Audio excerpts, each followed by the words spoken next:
The Skin I'm In by Sharon G. Flake. Chapters 5 to 10.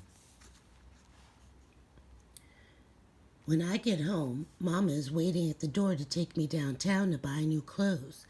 She says she got a bonus at work, so she has some extra cash to throw around for once. I don't care how she got the money, just as long as I get to spend some of it. So here I am today looking fine. I got on enough lip gloss to shine a car, and I have a crease in my pants sharp enough to cut somebody. For the first time in who knows when, I look like somebody, and Charlize Jones ain't had nothing to do with it. At school, everybody's staring at me. Even John's doing a double take. When I walk into class, all eyes is on me. Char's the only one that's got something negative to say. So your mama finally broke down and bought you some clothes. About time, she says as soon as we get to Miss Saunders' class. When I walk in Miss Saunders' room, she's already giving out an assignment. We get to work on this assignment with someone, she says. Char lets Miss Saunders know that me and her are going to be partners. Char's figuring I'll do all the work, but Miss Saunders is hip to that game. She says she's picking our partner. She hooks me up with Desda. Char don't like that one bit. She picks up her stuff and walks out of the room. Miss Saunders acts like Char's leaving. Don't bother her none. Desda's the short, fat girl sitting by the door. Everybody in school knows that she can cook up a storm. Turkey, stuffed chicken, gravy, 3-cheese, macaroni, pasta salad, fried steak, lasagna. She's won all kinds of cooking awards. She even won $500 from a Pillsbury bake-off contest. She called her recipe Desda's Darling Delicious Double Dutch Chocolate Chip Cake. She never will spend the $500 prize money, though. It's scholarship money for college, and Desda can't even hardly read what the award says, let alone try to get into college. I hear Miss Saunders is going to start tutoring Desda. Yeah, right. I'm thinking Desda's gonna read on grade level when pigs fly. Anyhow, Miss Saunders asks the class to pretend we're teenagers living in the 17th century. We have to write a diary chronicling our experiences. John raises his hand and asks why we got to do this assignment anyway. Don't make no sense to me, he says, frowning. Miss Saunders looks like she's thinking hard for a good reason herself. Her fingers go up to her lips. Her eyes check out the ceiling like she's going to find the answer up there. I want you to know what it feels like to live in somebody else's skin and to see the world through somebody else's eyes, she says. Miss Saunders takes a deep breath, closes her eyes, tells us to do the same. When you were little, you loved to play pretend. To be G.I. Joe or Barbie, this is the same thing. Playing pretend, she says. G.I. Joe's a punk. Don't nobody want to be him? John yells, cracking up the whole class. You get to be anyone you like, Miss Saunders says, walking toward him. She tells him that this is an exercise that will show her how well we write and use our imaginations. So no more grumbling, she says. Get to work, now. I look at Desda. She's sitting there showing off her big white teeth and licking her lips like they're candy. At first, I don't say nothing. I roll my pencil around on the desk. I wait for Desda to start things. But nothing happens. Desda doesn't say nothing for 10 whole minutes. Then here comes Miss Saunders like she's Big Ben, the clock. I hope you and your partner are using your time wisely. You only have 20 minutes left. I rip out some loose leaf paper and start writing. This here's what we're going to do, I tell Desda. She doesn't say nothing. She's just smiling and picking at some crud caked in her eyes. So I get started without her. At first, I pretend I'm a girl living in a drafty castle that I hate because my parents don't got enough candles to light the place. Then I start thinking. Back then, I would have been a slave. Maybe a slave girl in the bottom of a boat chained to some boy with the prettiest eyes and some girl who keeps stealing my little scraps of food. Skinny and stinking and starving and all the time next to a cute boy who I like so much it hurts. I start to write. Dear Diary, I hate fish, but I could eat I could eat a whale right now. I haven't had nothing much to eat for 3 weeks. Or is it 5 weeks? Watery rice with maggots in it is all they give us here. Mama used to always say I was the skinny one. She would cry if she saw me now. All ribs and knees, ankles big as yams. Worse than no food and stink everywhere is having Kinjari see me right now. Mama would say I'm a vain and foolish girl, here dying and wondering what some boy thinks about me. But I can't help it. In my village, Kinjari's family would know my family and maybe arrange for us to be married, even at my age, 13. But no one would ask to marry me like this, sitting in my own filth, my head shaved clean to keep lice away, skin dry and ashy like tree bark ate away by the desert wind. Day in and day out, Kinjari's eyes on me, staring like he sees the sun rising in my eyes. I want to ask him why he looks at me that way. Am I something so beautiful he can't help but stare? I keep quiet. Beauty is where one finds it, my father used to say. Sometimes when I wake, I am so close to Kinjari I can smell his breath, like mine. It is awful, but I don't care. It is good knowing he is near, knowing he was near. I was sick, bad, for a long time. When I woke up, Kinjari was gone, dead.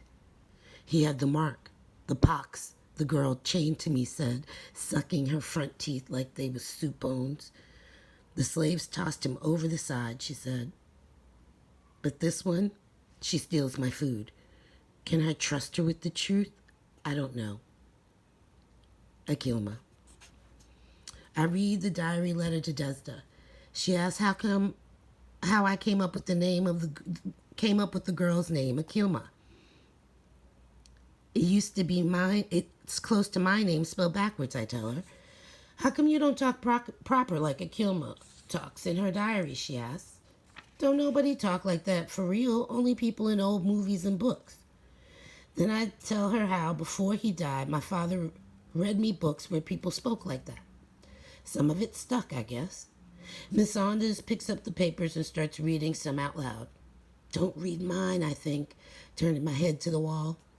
Desda raises her hand and asks Miss Saunders to read ours. Miss Saunders says it's the best, most thoughtful piece she's heard so far. Desda, Malika, good job, she says. Desda smiles. She sits up straight and tall and shows off them giant teeth of hers. I should be pissed off at her since she didn't do a dang thing to help me write my essay. But today I got on my new clothes and I'm feeling mighty fine. I don't crack on Desda or nothing. I just get myself on out of there. I don't even answer Sharon when she calls for me to come her way. This is my day, and I'm not letting nobody spoil it. Nobody. Miss Saunders has got other thoughts, though. She pulls me and Desda aside and says she wants us to keep doing the assignment. No one else, just us. Desda asks what we going to get out of it. Extra credit is all.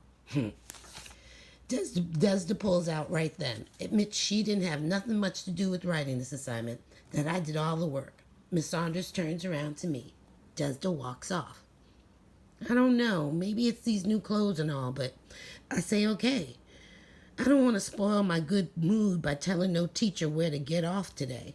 Besides, I liked writing that stuff. I didn't tell that to Miss Saunders, though. She could use it against me somehow. Chapter 6. 1 minute I'm walking down the hall watching people watching me in my new clothes. The next minute, Daphne Robinson is all up in my face ready to fight. She's saying she just found out I was kissing her boyfriend in the hall the other day. Worm wasn't sucking my lips off. He was kissing Charlize, I want to yell, but I don't. Bad things happen around here to people who can't keep their mouth shut. I keep stepping and tell Daphne she's got the wrong girl, but I ain't as cool as I seem. My fingers are starting to shake and my throat is dry as toast. Daphne is itching for a fight. I can feel it. The next thing I know, she's grabbing hold of my braids. She's got them wrapped around her hands like boxing tape and is punching me upside the head with them. I'm taller than Daphne, so it seems like all I have to do is reach down and slap her off me like a bug. I'm pushing her away as best I can. Only every time I do it, it feels like my hair is being ripped from my scalp. Kids are yelling all around me. Beat her butt good. Ain't nobody got the right to steal your man. Teachers say to break it up and for kids to move so they can stop this thing. Char's just standing there eating a candy bar like she's at the movies. I'm eyeing her, hoping she'll jump in or at least say that she's the one that was kissing Worm. She digs the chocolate out from between her teeth and takes another bite of candy. All of a sudden, here comes Miss Saunders pushing her way past everybody to where me and Daphne are fighting. I never thought I'd be so glad to see that woman, but I am. She's pushing her way through the crowd like there ain't nobody at McClinton big or bad enough to stop her. I don't know what's gotten into me. I ain't no fighter. I never fought one day in my life. But all of a sudden, I'm feeling strong when I see Miss Saunders headed my way. So I raise my hand in the air and give Daphne some of what she's been giving me. Next thing I know, Miss Saunders grabbing hold of my hand, telling me to cut it out. Big mistake. Now Daphne's got the chance to get in one last hit. She takes her hand, the one with Worm's dad's big basketball ring on it, and smacks me across my face. My cheek puffs up like hot cookie dough. I can feel the blood oozing down to my chin. Miss Saunders shoves her hands in her suit pocket and pulls out tissues like she's got boxes of them stashed away. The principal breaks up the crowd, telling everyone to move along or come to his office. Next thing I know, Daphne's gathering up snot in her throat like she's summoning up demons. Before I can even think about it, that big green slimy stuff comes flying my way, landing right on my shirt. Charlize is one of the first people to crack up. The principal, Mr. Pajoli, has got Daphne by the arm and is telling her to come to his office. Miss Saunders got them tissues rubbing blood and snot off me, still holding my arm like I'm going to do something dangerous. Get off me, I say, jerking my arm away. Why don't you go back where you came from? That will be enough, Mr. Pajoli says, heading my way. What's she doing here anyway, Mr. P? I said, holding my face. She don't know what she doing?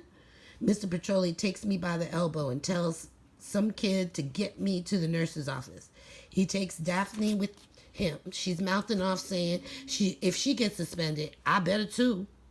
Miss Saunders has got her arms raised telling people to get to class. Me, I'm just wondering when she's going to get out of my life. Chapter 7. No television, telephone, or hanging out with friends for three weeks, all because of that fight. And that ain't even the worst part.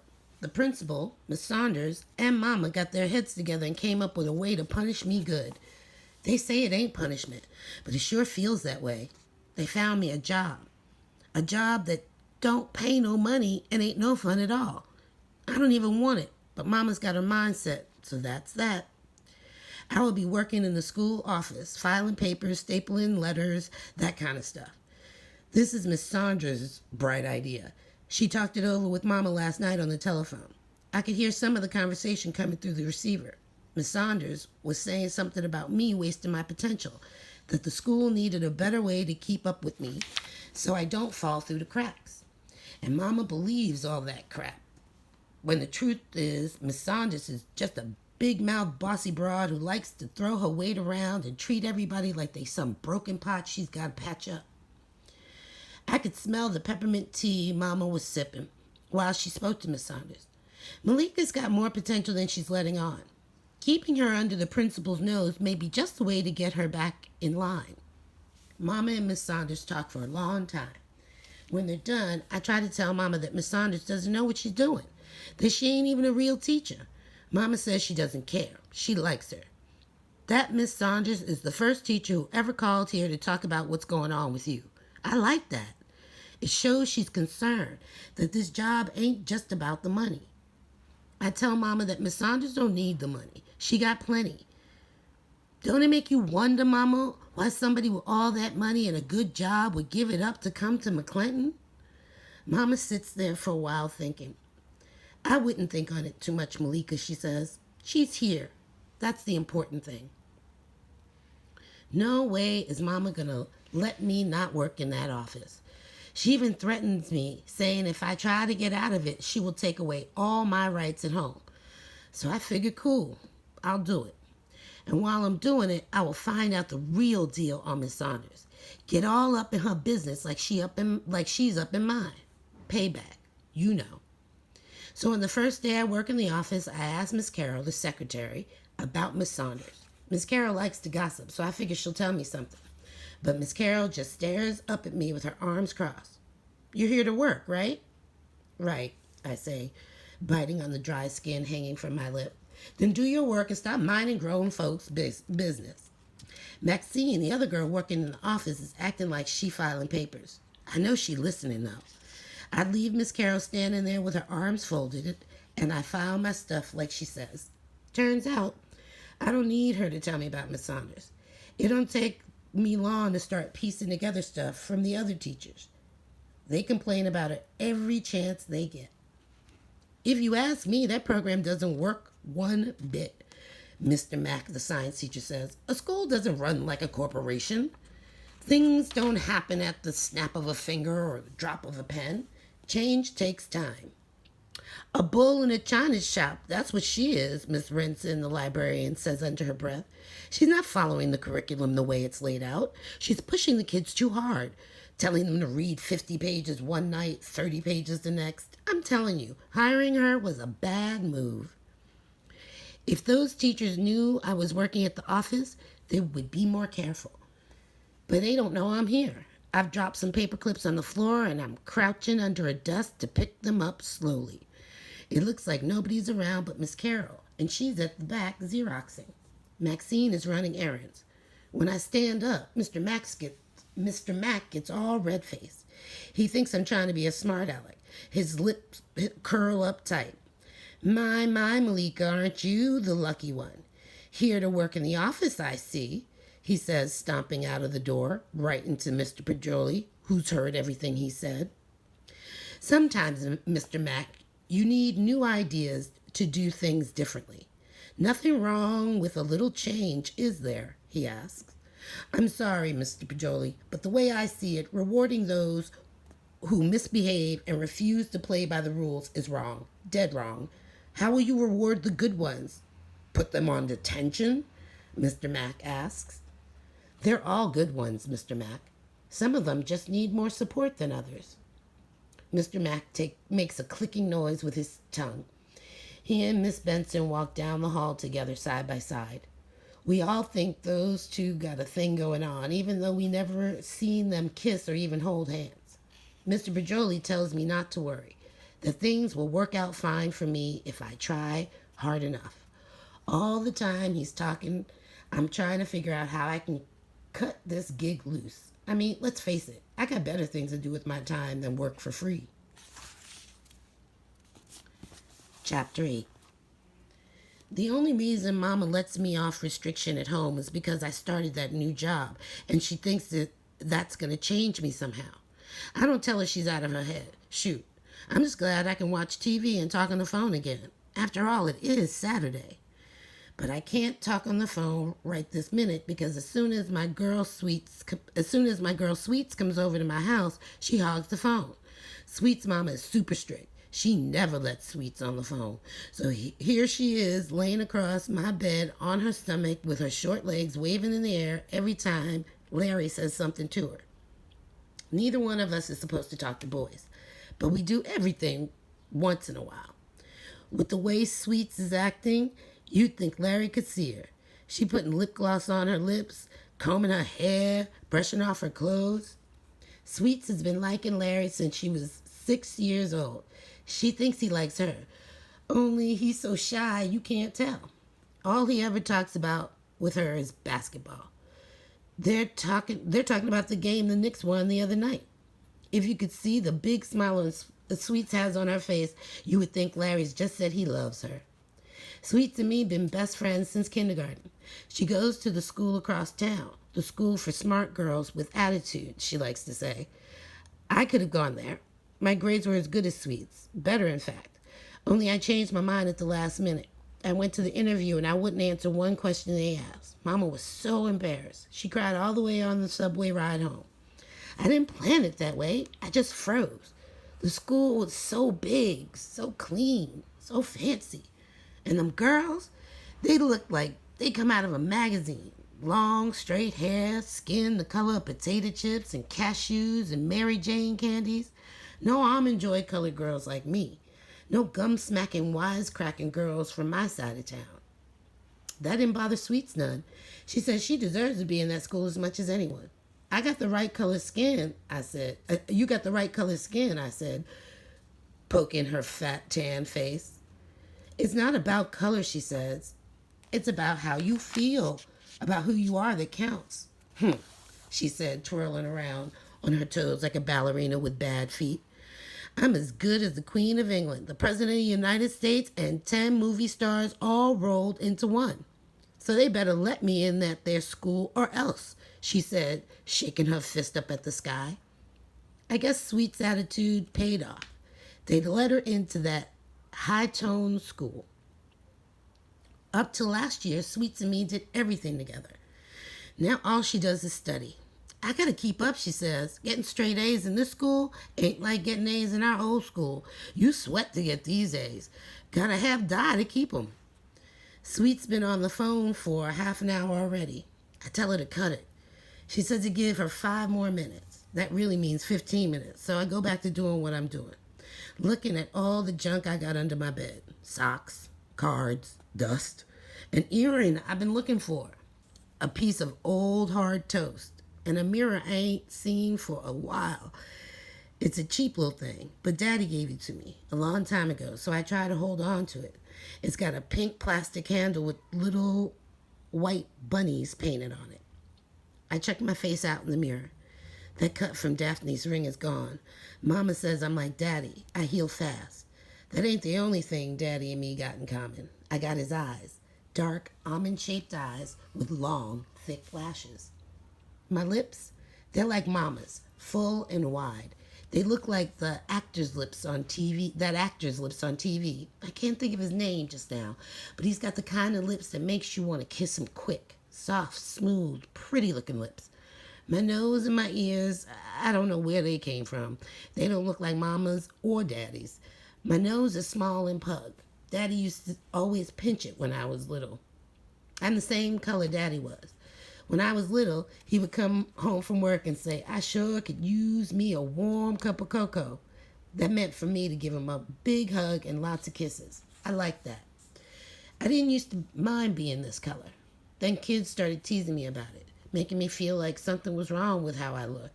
And when Daddy passed away, that just made things worse. I stare at myself for maybe 20 minutes in Daddy's mirror. I don't get it. I think I'm kind of nice looking. Why don't other people see what I see, I think? Out of the blue, I get an idea. I'm going to cut my hair. Cut it real short like the girl on the cover of the magazine laying on my floor. I yell for Sweets to get off the phone. She ain't listening. She's smiling at something Larry just said to her. Off the phone, I yell so he can hear. Off the phone before I tell Larry you like. Before I can finish the sentence, Sweets is hanging up and hitting me over the head with a pillow. You know that ain't right, she says, whacking me good. I tell Sweets I'm going to cut my hair. Gonna cut it real close. People gonna see I ain't who I used to be, I say. You gonna cut off your hair like bald, Sweets asks. Well, not that off, but close, like this, I say, showing her the picture. Sweets helps me take out my braids and lets me know that I shouldn't be trying nothing like this by myself. If you jack up your hair, you really will look a mess, she says. Then she tells me how her cousin Ronnie just opened up a shop on the avenue. I don't have money to go to no shop, I tell her. Sweet says that her cousin did her hair for free last week, and all she had to do was sweep up the floor. Sweets calls her cousin for me, and her cousin says, yeah, she will cut my hair, but I'll have to give her 3 Saturdays worth of work. And I have to bring a note from Mama saying it's okay with her. It takes me 2 hours to talk Mama into the thing. I don't tell Sweets or Mama the real reason I'm doing this. That I want a new look like the model in the magazine so that maybe people will will start to see me differently and treat me differently. Mama and Sweets wouldn't understand me saying anything like that, so I just keep my mouth shut while Sweets and I walk to the avenue. Ronnie tells me to leave things to her. She puts a texturizer on my scalp till it loosens up my hair, then she washes the texturizer out. When she's finished, it seems like 10,000 tiny, black, shiny curls was all over my head. Ronnie takes out the clippers, gives me some points on the side, and evens up the back of my hairline. Now, you got to have a little attitude when you wear this cut. You got attitude, Malika? She asks, with her hands on her hips. I look at her and ask what she means. Then I ask her what she means. Then a woman comes out from under the dryer. She takes off her clip-on earrings and asks Ronnie for some alcohol. She cleans some clunky things off and clips them on my ears without even asking me. This is one of those hairdos you stretch your stuff in. Sisters wearing these know they're sharp, Ronnie says, taking one out the clippers and going at my hairline again. I'm looking in the mirror. I can't believe my eyes. I like what I see. You got any lip gloss? She says. She asks me, turning me around in the chair, still checking out my hair. I dig in my pocketbook and pull out some red lipstick from Murphy's drugstore. You too young to be wearing lipstick, Ronnie says. She makes me stick my finger into the gigantic jar of Vaseline she keeps near her mirror, and I rub a little on my lips. When Ronnie finished, the three other hairdressers get all up in my face and so do some customers. One woman's got relaxer cream all over her head. They're all talking about how good I look. Sweets is nodding and smiling and agreeing with everybody. Give me some attitude, Ronnie says, taking off my cape. I have my head down and my arms crossed. Another woman comes out from under the dryer and starts strutting across the floor. Attitude, girl, she says, switching her butt around, dipping and turning like a fashion model.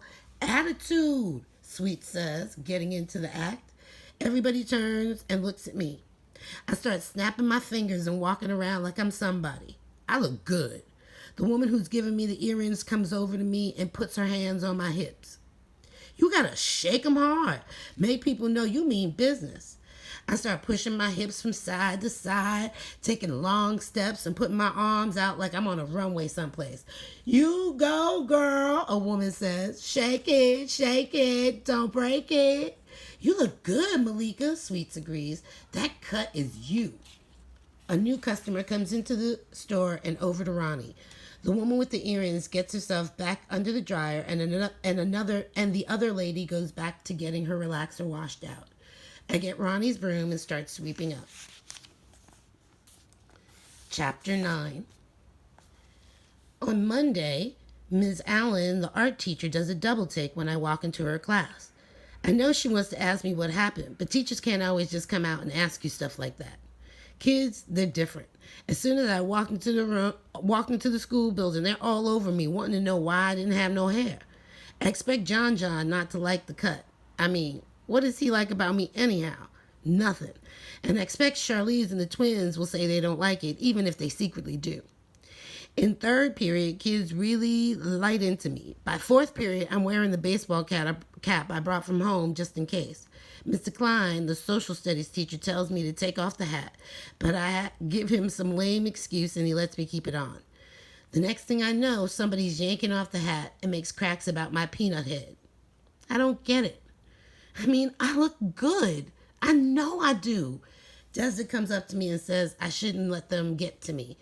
I tell her I'll check her later. I go to the bathroom. Nobody's in there yet. I look in the mirror and start crying. You know, Malika, I hear myself say, you can glue on some hair, paint yourself white, come to school wearing a leather coat down to your toes, and somebody will say something mean to hurt your feelings. That's how it goes in this school. I walk around that bathroom trying to think of what to do. I start reading some of the stuff from the wall. Char and worm forever. Wash me. If you like school, you stupid. I sit myself up on one of the sinks and think back to Saturday when I got my hair cut. Tears come to my eyes when I put my hands on my head and feel my little bit of hair. I mean, I know I asked for it and that it looked good at Ronnie's place, but seeing it in the school bathroom mirror is something else. I jump off the sink and lean close to the mirror on the wall and think of Daddy. Malika, he used to say, you gotta see yourself with your own eyes.